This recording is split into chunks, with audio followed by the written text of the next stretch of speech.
everyone, I'm Valerie Lomas and I'm so glad you're here for this Life is What You Bake It tutorial. So we're going to be making meringues and I hope you've had a chance to check out this technique page on 125 of this book where I go over the different types of meringue because there are several types. There's Swiss meringue, there's French meringue, and there's Italian meringue.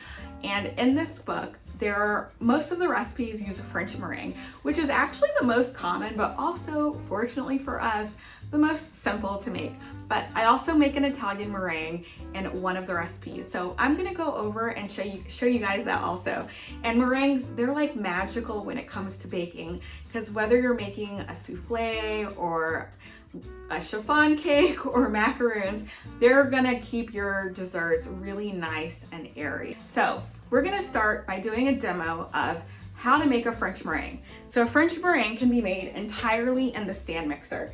And what I'm gonna do is I'm just gonna whip some egg whites, and then once the egg whites get going, I'm gonna slowly add in some sugar, and I'm just gonna keep beating it until it makes some really stiff and glossy peaks, and that is the French meringue. Okay, I've got 3 egg whites that I'm just gonna add to the bowl of my stand mixer. And mine are at room temperature, and that's just gonna help them whisk up a little bit more quickly.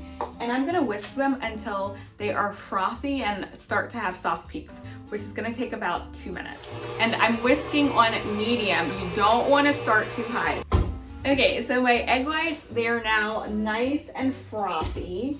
And you can see, you can kind of see, they're definitely not holding the peaks, but you do have some soft peaks. So, and normally with the meringue, you don't want to stop it. You want to keep going. You don't want to interrupt that process. But since I am showing you guys, I'm stopping it and taking the bowl off of the stand mixer. I'm gonna slowly just kind of pour my sugar in, and I'm gonna, once I finish, I'll increase the speed to high.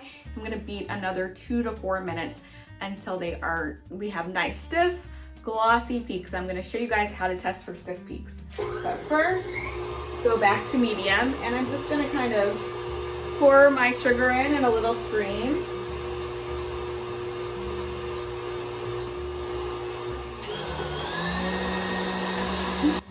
After several minutes. Okay, this is definitely looking stiff and glossy, as you can see by my whisk. But another way I like to test is to take a spatula, or you could even use a butter knife, stick it straight down and pull it up. And you can see that is most definitely stiff peaks, and it's definitely glossy. So this French meringue is ready to go. And generally you don't want to have your meringue sitting around, so make it right before you're ready to use it. So if you were going to make this in the macaroon recipe on page 91, this would be steps 3 and 4 in the recipe. Okay, the next type of meringue we're making is an Italian meringue. And Italian meringue, it's more stable than a French meringue because we're going to cook the sugar before we add it to the whipped egg white. For this kind of meringue, I do think it's best to use a stand mixer because you're gonna wanna have both of your hands free as you are cooking the sugar. And I think it just makes things a little bit more safe because you don't want that hot sugar to splatter. And I've also got a thermometer, which is gonna help us because we're cooking the sugar to a certain temperature, which is 244 degrees Fahrenheit. So an Italian meringue, it's definitely a little bit more precise. And I guess you guys now know my favorite color.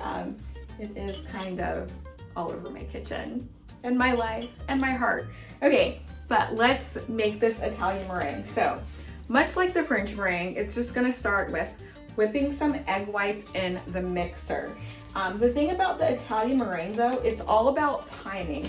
So you want your egg whites to get to that really frothy, soft to approaching medium peaks stage as your sugar is cooking at the precise temperature. So you don't want to overdo it with getting your egg whites all ready to go and whipped when your sugar hasn't hit that temperature yet. So I like to just start on whisking this on low. And then as the temperature creeps up on my thermometer, then I can increase it, and I just have a little bit more control that way. Into my saucepan, I'm gonna add my sugar, my water, and my corn syrup. Don't stir or agitate it, and cook it until it reaches 244 degrees. All right, so we are at 244 degrees for our syrup, and I am just going to set the pot on the lip of the bowl and just pour it right in there. Just setting it so that there's some stability. And this is why I said it's good to use a stand mixer, so that you can use both hands to pour this hot syrup in there. Just right along the edge. And now I'm going to increase the speed on my mixer.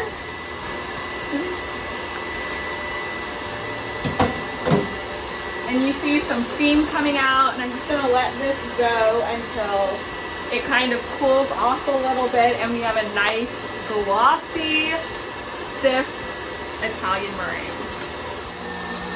Okay, just looking at this has gotten really voluminous, and you don't want to overdo it. You don't want the meringue to like increase in volume and then decrease and deflate.